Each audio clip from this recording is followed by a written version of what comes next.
The Boston Celtics are winners, potential winners. They just left for one game. They didn't believe in us. They thought we won't come this far. They are done.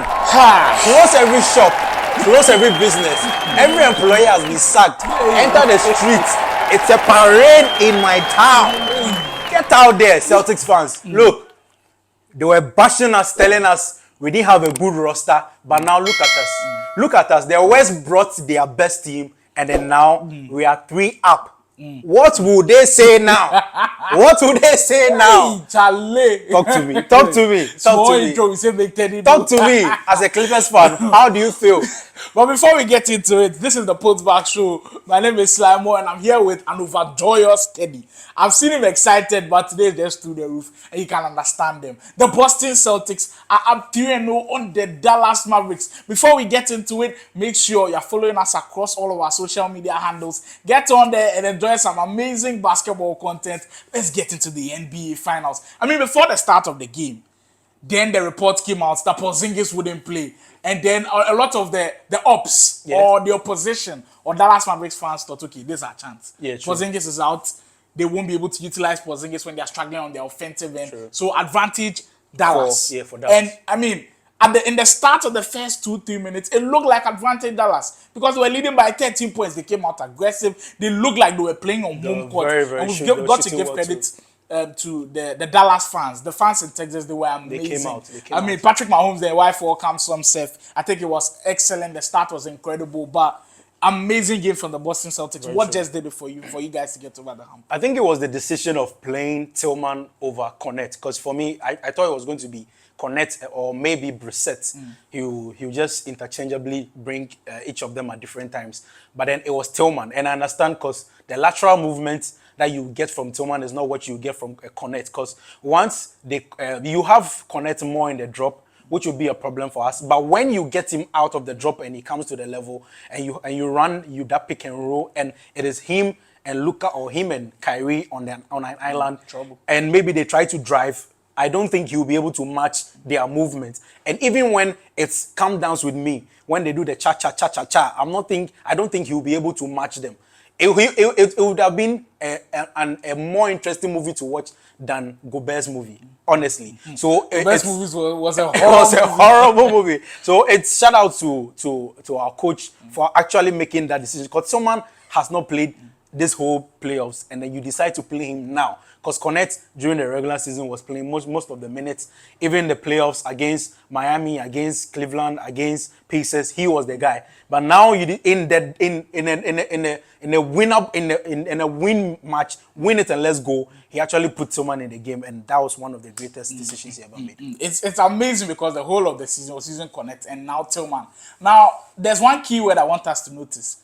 Change. There were a lot of things changes. And things that needed to change. Let me start with the team that won, the Boston Celtics. There was that change that brought Tillman into the lineup, but a change from arguably their best player, Jason Tatum, on the offensive end. He was cooking, firing on all cylinders. And you know what? I'll give him big credit in that first half, because if it wasn't for him, the Dallas Mavericks would have been up by 20. He was the one hitting those tough threes. All of his 1v1 matchups, he was getting down to the hill. He made sure that the Dallas rim protection was non-existent. Credit to Jason Tatum. I mean, his offensive firepower kept them going at the start of the game, and then later, of course, Jaylen Brown took over. Another change, Kyrie Irving. We are speaking about how he has struggled throughout the whole of the series. Game 1, Game 2 in Boston was horrible, but this is the true Kyrie we know. I mean, making tough shot after tough shot, making good decisions. We call him the best handler in the game. True. But in the first 2 games, he was mishandling some of those balls. But this game, he was as tight as you'd like it, making very good decisions. At a point, he looked like the even more sure guy to go to than Luka. True. And credit to Kyrie Irving. I think he did a wonderful job. So that was how the story of the game looked like. At the start of the game, Dallas leading by 13. The Celtics going into halftime, Dallas were up like what, 1 or 2. And that was what gave me the notion that no, these Celtics are good enough to beat almost everybody in the league. Sure. Because you're having your worst stretch where guys are not hitting shot. Jaylen Brown was struggling, Holiday was struggling, White was struggling, Horford couldn't hit. It was only Tatum who was hot, and they were just down by 1 going into halftime. So in that second half, I knew things would be scary. And I know people are trying to be harsh on Luka. I'm not giving him any grace, but then the man is injured. He's injured. And before game one, there were reports that they were injecting him with pain reduction injections. I think that there were high doubts about him even playing in game 2. Yeah, in game 2, same. Even in game 3. So I'm not giving him grace for playing bad defense, but at least we should consider him because he's injured. He has been injured since the Clippers game, bleeding out his knee. He's going through a lot. But then that doesn't give him the opportunity because there were so many times he could have come back on defense and then he was flopping on offense. And because, for example... That's why I disagree with you heavily because there's this unspoken rule in basketball. If the guy who takes the shot misses the shot, he's not the guy to rush back on defense. No. It's usually the others who are supposed to get back. But I think so that one I won't blame Luka. Why I'll blame Luka is when he was the point of attack defender, because that was where the Celtics were actually cooking him. I know that sometimes on those possessions when he's looking for the foul and he's flailing his arms and everything, it means that the Mavericks are short. But those offensive possessions where the Celtics caught them on the fast break, I don't think it was Luka's fault. But and I feel like for what you said, that's when you shoot the ball. But sometimes when the shooter is at the top of the key, shooting, I feel like shooting and then getting back on defense are two different things. Once you are at the top of the key, you are the safety guy. You need to come back. You are the first point of attack. And once you shoot the ball and then you are getting back transition defense, everyone is scrambling. And they are cross mismatches. So you can just pick anyone and just defend. Just put in the effort. But there was no effort. There were so many times when the Celtics were on the fast break or on transition, you could see Luka literally walking, coming back. It's like he just didn't care. That's how it looked like. It looks too aggressive, but that's how it looked like. He actually didn't care. And this, I'm shocked people are now realizing he's not a good defender because this has been the story since he came into the NBA.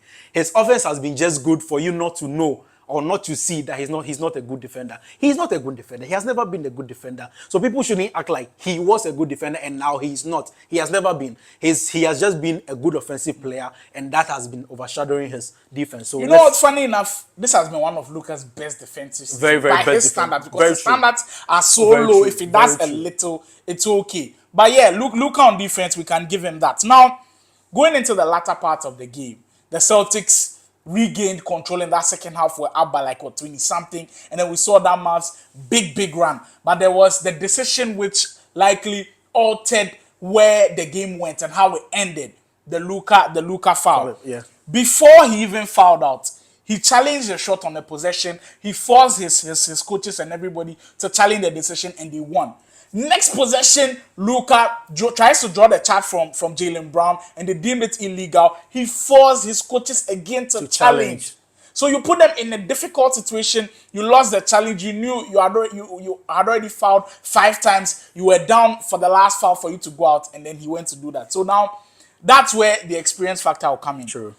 Tatum, Brown, Holiday, Horford, they've been in situations like this. Holiday has been a champion. Horford has been to an NBA Finals. Brown, Tatum, they know that in situations you cannot put yourself in jeopardy as one of the best players on the team. And Luka, you are the best player on the team. He should be doing better there. And I think this altered the outcome of the game.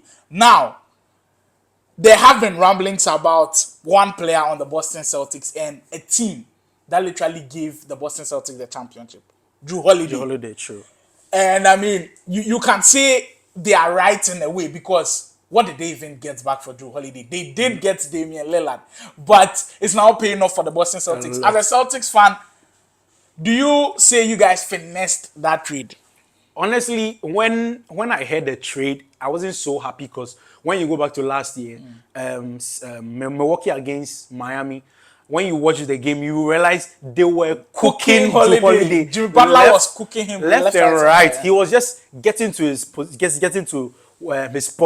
just cooking him on every possession. With his age and then with how things went out last season, it felt right for them for the Milwaukee to give him away for Damian Lillard because it made sense, a lot of sense because he's old in a sense for basketball age. He's old. And as a defender, maybe they felt like he wasn't able to, he wouldn't be able to perform like he was doing at his younger age. So it was fine. They gave him up. So when he came, I felt okay. Let's give him time. But then, oh my God, this playoffs, this finals, it has been Jrue Holiday upon Jrue Holiday on Jrue Holiday and Derek White The best defensive backcourt. Amazing. Look, the kind of shots that Jrue Holiday is making for us, there's no player on our team who can be able to do that for us. He's so aggressive, always in the darkest spots. He's giving passes, he's shooting threes. He just knows what to do because he's a champion. He always knows what to do. And that's the experience that he brings on the table. Even though Derek White, Tatum, and Brown have the experience, he also brings something new because he has won it before. And remember what he did to Booker. The Booker final moments in 2021. These are the kind of plays that are so necessary. And these are the kind of players you need on your team going forward. And I'm so happy Brad Stevens made that move because, oh my God. I'm glad you did mention Brad Stevens because remember, he was at the time the Celtics coach, now became the GM, and then he has made all these amazing trades. Mind you, they only lost. In fact, at the time, they lost Defensive Player of the Year, Marcus Smart. Yeah. They lost Time Lord as well. These were the two guys that they lost. Malcolm Brogdon as well, who was Sixth Man of the Year. So at the time, it looked like Celtics were losing out, but they got Jrue Holiday, and look where they are now. Now, let's end things with the potential finals MVP because we are coming to the close of the series. Funny enough, it might just be ended this weekend. Finals MVP candidates, and there has only been one time in NBA history where the finals MVP has come from the losing team. Jerry West. RIP to Jerry West as well. We are also saddened hearing of his passing, the logo and everything. He was the only one to win on the losing team for the Lakers. Now, there are obvious candidates. Take Luka out because he's not part. There's Tatum, there's Brown, there's Holiday. There's Kristaps. Porzingis I think because he missed game 3, it kind of kills his chances. Just doubles down to 3. Those 3. Who's your pick? Like right now, who's your pick for finals? For now, it's Brown. But if the Celtics lose the next game and Tatum performs, and then we go to game 6, the closeout game 5, and then he outperforms again, he could win it. But if it's to end in game 4, it's Brown. It's Brown, honestly. It's Brown. Yes, in a sense, it's Jaylen Brown. Now, the reason why I say it's Jaylen Brown is when you look at the best players on the team, the two-way players as we all deem them to be. I mean, when Kawhi Leonard was winning the finals MVP, LeBron, when they do it on the offensive end, they also guard the opposing team's best offensive player. And that's what Jaylen Brown has done. He's guarded Luka almost most of the possessions for the Boston Celtics. And offensive end, in those first 2 games, he was the one that got it going for the Boston Celtics. Not to take anything away from this Tatum. I think his defensive impact for the Boston Celtics is greater than Jaylen Brown's a bit, just a bit. Because the Boston Celtics like to run this play where Tatum is the one guarding the center. And he did an amazing job because it takes a toll on his body. And even though he was in that shooting slump, we saw how big he did ramp up in game 3. But a dark horse for this one is Jrue Holiday. When we speak of consistency, he has been consistent, making those little championship plays. Let me know your thoughts in the comment section about who is finals MVP. Teddy, do you have any closing remarks? Because right now, we tired the Celtics. Bleed green! They are painting everywhere green. Are you also for the green? Are you accepting the fact that the Boston Celtics are the best team in the NBA? Let me know what you think in the comment section. And how many games will the Celtics finish this one? Is it on the weekend? Is the Celtics in 4? Are they sweeping the Mavs, the Western Conference best team? Or will we see a game 5? Let me know what you think in the comment section. Make sure to subscribe, to leave a like on the video, follow everywhere. And you won't regret it. Teddy and Sly more out for now.